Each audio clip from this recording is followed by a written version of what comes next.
America president Donald Trump ఏ నిమిషంలో ఏం మాట్లాడతాడో ఆయనకే తెలిసేట్లు లేదు. అనవసరంగా ఇరాన్పై యుద్ధానికి దిగి అటు ముందుకు వెళ్ళలేక ఇటు వెనక్కి రాలేక సతమతమవుతున్నాడు. తాజాగా గురువారం నాడు ఆయన వైట్ హౌస్ ఓవెల్ ఆఫీస్లో మీడియాతో మాట్లాడుతూ ఇరాన్పై దాడులు చేయడం లేదని, ఇరాన్ తమతో ఒప్పందానికి సిద్ధమని ముందుకొచ్చిందని, అందుకే ఇరాన్పై దాడులు చేయడం లేదని వివరణ ఇచ్చుకున్నాడు. త్వరలోనే ఒక ఒప్పందం కుదురుతుందని ధీమా కూడా వ్యక్తం చేశారు. మరోపక్క ఇరాన్ విదేశాంగ మంత్రిత్వ శాఖ అధికార ప్రతినిధి ఇస్మాయిల్ బఘాయి ఇరాన్ మీడియాతో మాట్లాడుతూ ఇవన్నీ కేవలం ఊహాగానాలే అని తేలికగా కొట్టిపారేశాడు. ఇప్పటి వరకు దీని గురించి పెద్దగా ఆలోచించలేదని తేల్చి చెప్పాడు. మరి ట్రంప్ చెప్తున్న దానికి ఇరాన్ చెప్తున్న దానికి ఎక్కడైనా పొంతనుందా? ట్రంప్ గతంలో కూడా ఇలాంటి ప్రకటనలు చేసిన విషయం చాలామందికి తెలిసే ఉంటుంది. ఇక ట్రంప్ ఇలాంటి ఊకదంపుడు ప్రసంగాలు చేసి తన పరువు తానే పోగొట్టుకుంటున్నాడు. తాజాగా ట్రంప్ ఇరాన్ యుద్ధం గురించి ఏమన్నాడు? దీనికి కౌంటర్గా ఇరాన్ ఏం చెప్తోంది? ప్రత్యేక కథనంలో మరింత సమాచారాన్ని తెలుసుకుందాం.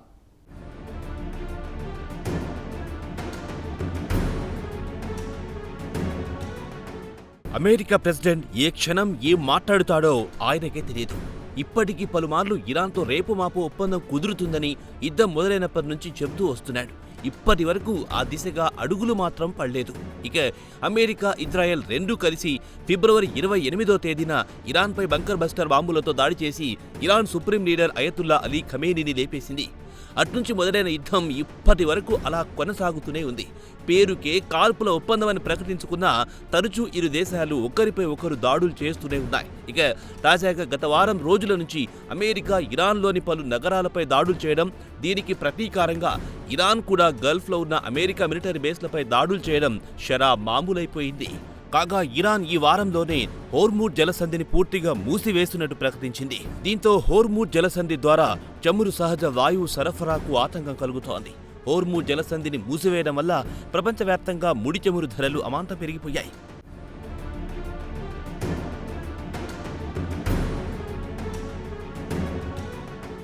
ఇదిలా ఉండగా ఈ ఏడాది ఏప్రిల్లో అమెరికా, ఇరాన్లు తాత్కాలిక కాల్పుల ఒప్పందానికి అంగీకరించాయి. అయితే ఈ వారంలోనే ఇరు దేశాలు పరస్పరం దాడులు చేసుకుంటూ పరిస్థితి తీవ్రతరం చేశాయి. మరోమారు ఇరు దేశాల మధ్య పూర్తి స్థాయి యుద్ధం జరుగుతుందని అంతా భావించారు. ఇది అకస్మాత్తుగా ట్రంప్ గురువారం నాడు ఇరాన్ తమతో డీల్ కుదుర్చుకోవడానికి అంగీకరించిందని చెప్పారు. ఇది ట్రంప్ ఇలా ప్రకటన చేశాడో లేదో బ్రెంట్ క్రూడ్ శుక్రవారం నాడు ఏకంగా 4.4% క్షీణించి బ్యారెల్ $89కు దిగొచ్చింది. అదే సమయంలో గ్లోబల్ స్టాక్ మార్కెట్లు లాభాలతో ట్రేడ్ అవ్వడం మొదలెట్టాయి. ఇండియన్ స్టాక్ మార్కెట్లు కూడా మార్కెట్ ప్రారంభం కాగానే BSE ఏకంగా 800 పాయింట్లు ఎగబాకింది. ఇక ట్రంప్ గురువారం నాడు మీడియాతో మాట్లాడుతూ ఇరాన్ అణ్వాయుధాల జోలికి పోమని హామీ ఇచ్చిందని, వెంటనే అణ్వాయుధాలను శుద్ధి చేసిన యురేనియంను స్వాధీనం చేసుకుంటామని ట్రంప్ అన్నారు. ఇది పెద్ద విజయమని ట్రంప్ తనకు తాను పొగుడుకున్నాడు.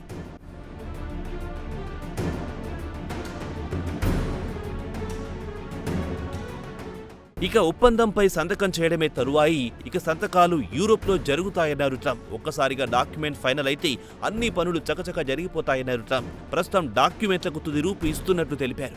డాక్యుమెంట్లపై సంతకాలు జరిగిన వెంటనే హోర్ముజ్ జలసంధిని తెరుస్తామన్నారు. కాగా తాను గల్ఫ్ దేశాలకు చెందిన నాయకులతో మాట్లాడానని, అలాగే ఇజ్రాయెల్ ప్రధానమంత్రి బెంజమిన్ నెతన్యాహుతో కూడా మాట్లాడానని చెప్పారు. యావత్ మిడిల్ ఈస్ట్ తన ప్రతిపాదనకు స్వాగతించిందన్నారు ట్రంప్. అయితే ట్రంప్ వాదన ఒక్కలా ఉంటే మరోపక్క ఇజ్రాయెల్ ప్రధానమంత్రి కార్యాలయం మాత్రం ట్రంప్తో చర్చలు జరిగిన మాట వాస్తవమేనని అంగీకరిస్తూనే ఇజ్రాయెల్కు దీంతో సంబంధం లేదని తేల్చి చెప్పింది. మెమోరాండమ్ ఆఫ్ అండర్స్టాండింగ్లో తాము పార్టీ కాదని, ఇజ్రాయెల్ ప్రధానమంత్రి కార్యాలయం మాత్రం ఈ డీల్కు దూరంగా ఉంటామని చెబుతోంది.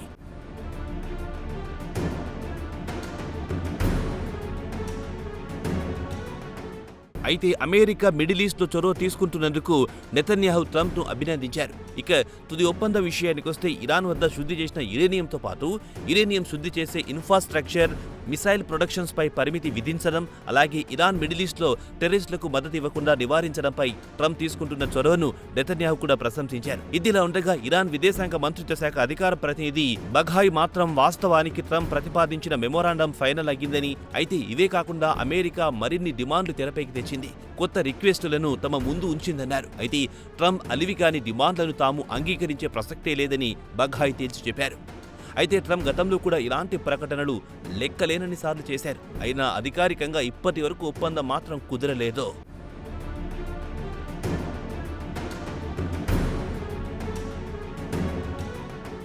ఇదిలా ఉండగా ట్రంప్ గతంలో ఎన్నిసార్లు ఇలాంటి ప్రకటన ఇచ్చారో ఓసారి చూద్దాం. ఈ ఏడాది ఏప్రిల్ 20న ఇరాన్తో డీల్ త్వరలోనే కుదరబోతుందని చెప్పాడు. ఆ తర్వాత మే 6న తన అంచనా ప్రకారం త్వరలోనే యుద్ధం ముగుస్తుంది. ఇరు పక్షాలు 14 పాయింట్ల MOUపై అంగీకారానికి వచ్చాయని తెలిపారు. అలాగే 23 మేన ఇరాన్తో పాటు శాంతి చర్చలు కొలిక్కి వచ్చాయి. దాదాపు అందరూ అంగీకరించారు. త్వరలో డీల్ కుదరబోతుందన్నారు.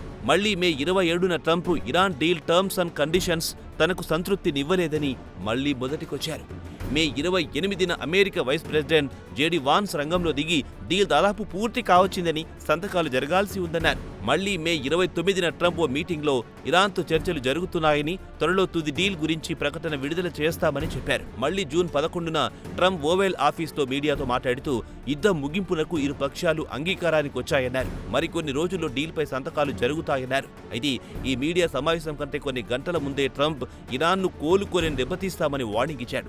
కార్గ్ ఐలాండ్తో పాటు ఇతర ఆయిల్ ఇన్ఫ్రాస్ట్రక్చర్లను జప్తు చేసుకుంటామని, ఆ రోజు ఎంతో దూరంలో లేదని చెప్పుకొచ్చారు.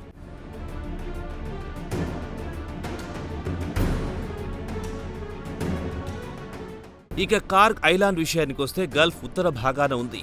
ఇక్కడి నుంచి ఇరాన్ తన 90% చమురును ఎగుమతులను చేస్తోంది. ఇక ట్రంప్ గతంలో వెనిజువెలా చమురు గ్యాస్ను ఎలా బలవంతంగా లాక్కున్నాడో అలాగే కార్గ్ ఐలాండ్ నుంచి చమురు సహజ వాయువును బలవంతంగా లాక్కోవాలని చూస్తున్నాడు. ఒకవేళ ట్రంప్ కార్గ్ ఐలాండ్ జోలికొస్తే దాడులు తీవ్రంగా ఉంటాయని ఇరాన్ ట్రంప్ను హెచ్చరించింది.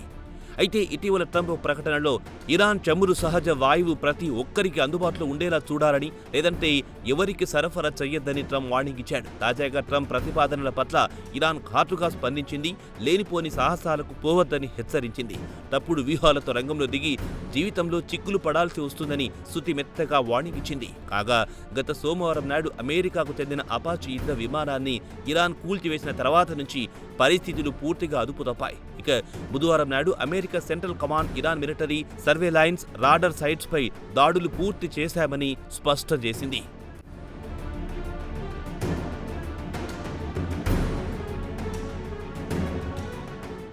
అమెరికా దాడులకు కౌంటర్గా ఇరాన్ కూడా గల్ఫ్లో ఉన్న అమెరికా మిలిటరీ బేస్లపై విచ్చలవిడిగా దాడులు చేసింది. బహ్రెయిన్, కువైట్, జోర్డాన్లపై మిసైల్స్, డ్రోన్లతో ఎడాపెడా గుక్క తిప్పుకోకుండా దాడులు చేసింది ఇరాన్. బహ్రెయిన్లో 11 ఏళ్ల అమ్మాయి ఇరాన్ డ్రోన్ దాడికి గాయపడిందని గురువారం నాడు అధికారులు తెలిపారు. ఇరాన్ దాడుల్లో గృహాలు, కార్లు ధ్వంసమయ్యాయని బహ్రెయిన్ అధికారులు తెలిపారు. గల్ఫ్ ఆఫ్ ఒమన్లో అమెరికా ఓ నౌకపై దాడి చేయడంతో నౌకలో ఉన్న 3 భారతీయ నావికులు ప్రాణాలు కోల్పోయారు. దీనిపై ఇండియా అమెరికాకు నిరసన తెలిపింది.